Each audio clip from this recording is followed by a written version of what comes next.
Olá, tudo bem? Seja bem-vindo à nossa aula. Hoje nossa aula vai ser de correção, então pega o seu livro e abra lá na página 194, ok? Bom, o primeiro exercício diz assim: Márcio vende pneus usados. O preço de cada um é inversamente proporcional à quantidade de quilômetros rodados. Assim, um pneu que rodou mais é mais barato que outro que rodou menos. Se um pneu que rodou 3.000 quilômetros custa R$15, quanto custa um que rodou 1.500 quilômetros? Então ele já disse que as grandezas são inversamente proporcional, porque se você tem um pneu que rodou mais, significa que ele gastou mais, né? Está mais gasto. Com isso, o preço dele é menor. Se o pneu rodou menos, o preço dele é maior. Então vamos colocar aqui as grandezas. Nós temos aqui as grandezas quilômetros e custo, né? O valor. Então as grandezas é o quilômetro e o valor. Ele disse que o pneu que rodou mais é mais barato. Se um pneu que rodou 3.000 quilômetros custa R$15. Ele quer saber um pneu que rodou 1.500 quilômetros. Qual o valor? X. Então diminuiu aqui terá que aumentar. O valor dele será maior. Sem fazer cálculo, você já consegue, eu acho que você deve ter conseguido fazer isso mentalmente. Por quê? Aqui ele reduziu pela metade. 1.500 é a metade de 3.000. Se 1.500 é a metade de 3.000, quer dizer que o valor aqui desse pneu será o dobro de 15. E o dobro de 15 é 30. Tá? Reduziu pela metade, aqui tem que dobrar. Grandeza inversamente proporcional é isso. Uma reduz pela metade, o outro dobra. Isso é inversamente. Caso você não tenha tido essa noção, né, você poderia ter feito o cálculo. O cálculo a gente tem que inverter uma das grandezas, lembra? Qual grandeza eu vou inverter, professora? Qualquer uma. Poderia inverter essa, poderia inverter essa. O que é inverter? Em vez de eu colocar 3.000 sobre 1.500, eu vou colocar 1.500 sobre 3.000. Igual, aí aqui repete 15 sobre x. Ou você pode pensar assim, você sempre inverte aquela que a setinha está para cima, troca. Fica a seu critério, não faz diferença. Você não pode inverter as duas, ou deixar de inverter. Aí ela deixará de ser inversa e vai ser direta. Aí o seu resultado vai ser errado, tá? Então aqui eu posso simplificar esses dois com esses dois, para diminuir aqui o meu número, tá? Aí eu tenho 15 vezes x, 15x. 30 vezes 45, 3 vezes 5, 15, vai dar 3 vezes 1, 3, 450. E 450 dividido por 15 vai dar 30. Ou seja, que é o que a gente esperava que fosse dar. R$30, porque o dobro de 15 é 30. Então esse será o custo do pneu.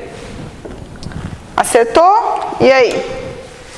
Espero que tenha acertado. Exercício 12. Em uma lata de tinta, as instruções informam que são necessários 3 litros para pintar 7,5 de metros quadrados. 7 metros quadrados e meio. Então nós temos aqui as grandezas litros de tinta, que são 3, para pintar, e a grandeza metro quadrado, que representa 7,5. Sabendo disso, responda: qual é a quantidade de tinta necessária para pintar 4 metros quadrados? Então aqui agora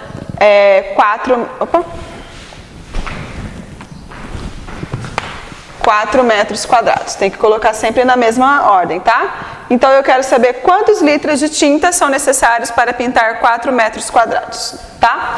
O que está acontecendo aqui? Primeiramente, é inversa ou é direta? Então, como que você vai analisar? Você tem que interpretar o seu problema. Você usa 3 litros para pintar 7,5 metros. Se eu diminuir aqui para 4, que foi o que aconteceu, o que vai acontecer com a minha quantidade de tinta? Suponhamos que eu tenha essa parede aqui, mais a lateral para pintar. Eu vou usar 3 litros de tinta. Agora eu diminuí, eu não vou pintar a parede da lateral, vou pintar só essa aqui que está no fundo. Então eu vou precisar de menos tinta. Então se diminuiu o tamanho do metro quadrado, vai diminuir também a quantidade de tinta. Então elas não são grandezas inversamente proporcional, é uma grandeza diretamente. Então você não inverte nada. Você está vendo que as duas setas estão para o mesmo sentido. Quando as setas estão no mesmo sentido, significa que elas são diretamente proporcional.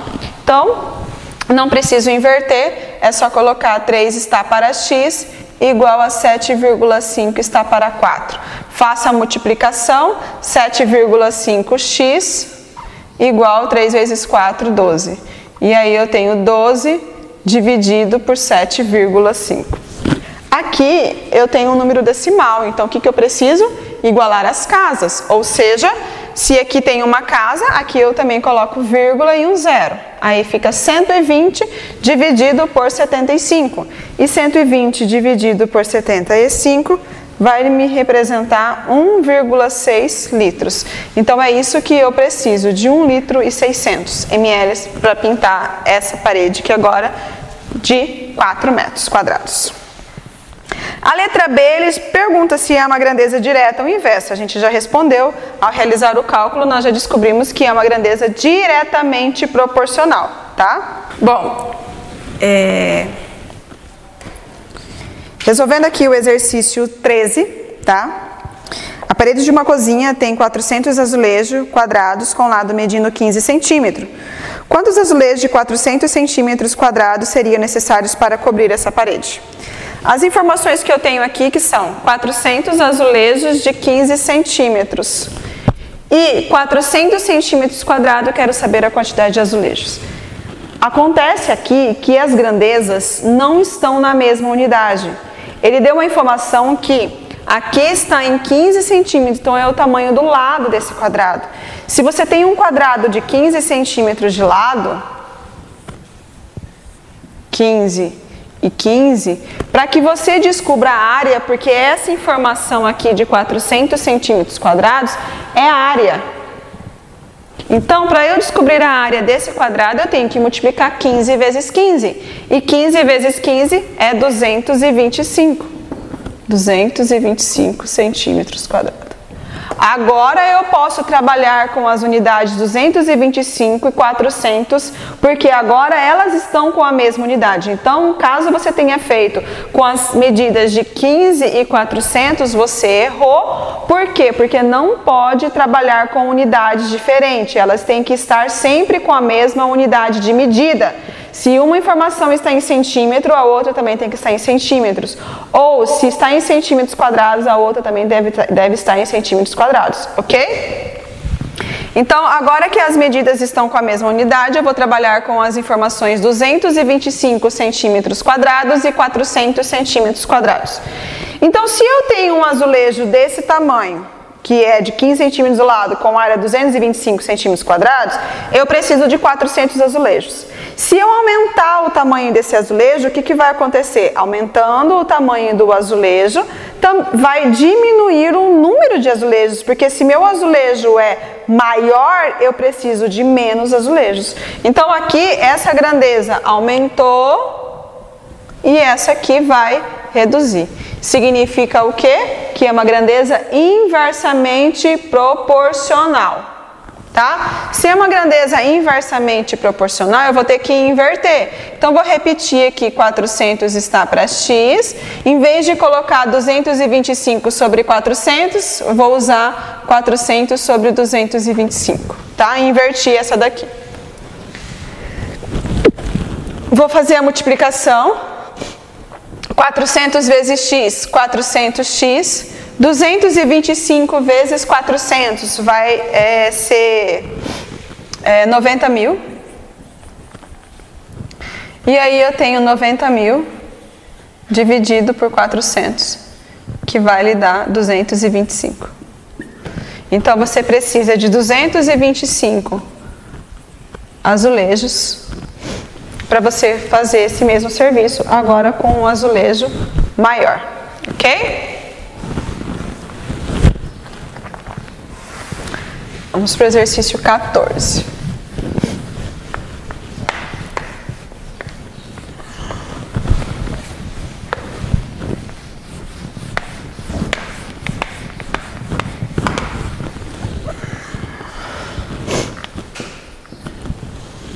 exercício 14 diz assim: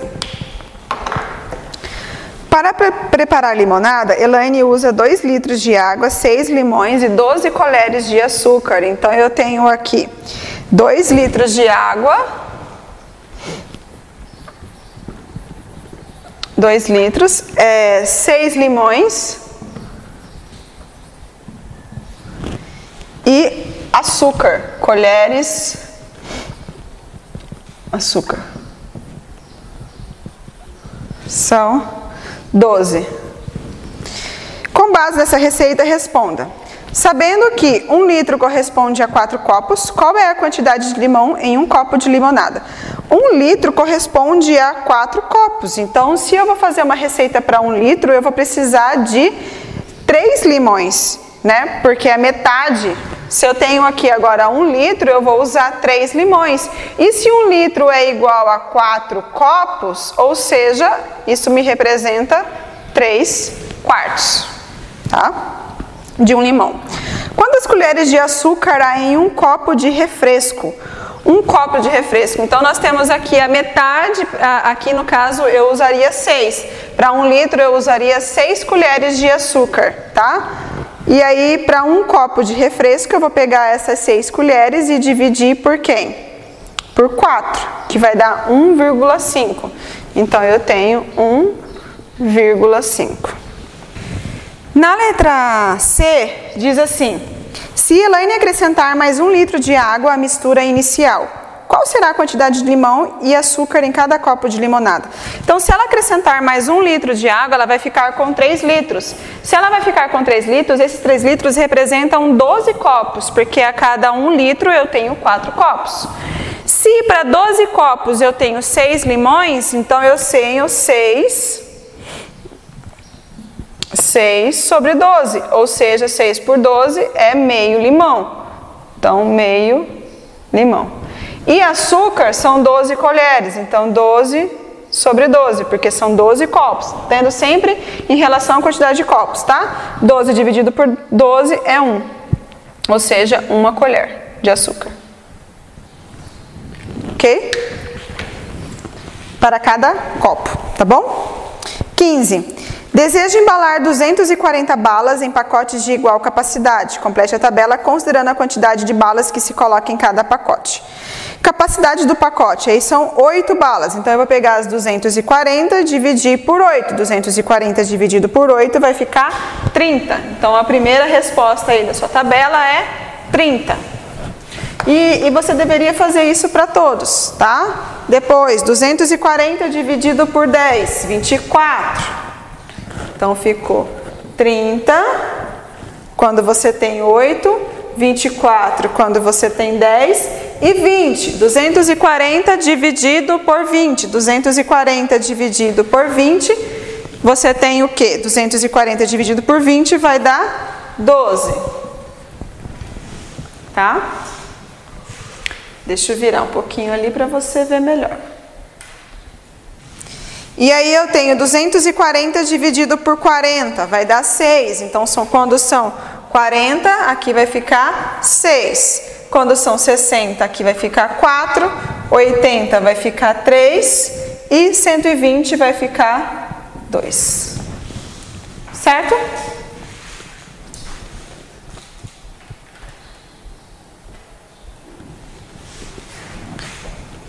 As grandezas descritas na tabela são inversamente proporcional? Sim, você viu que está a capacidade do pacote quando você tem menos balas, você tem mais pacotes, né? Então, ela é inversamente.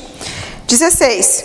Um carro percorre certa distância em 4 horas a uma velocidade de 100 km por hora. Então, nós temos aqui, são horas e quilômetros. Então, são 4 horas a uma velocidade de 100 km por hora.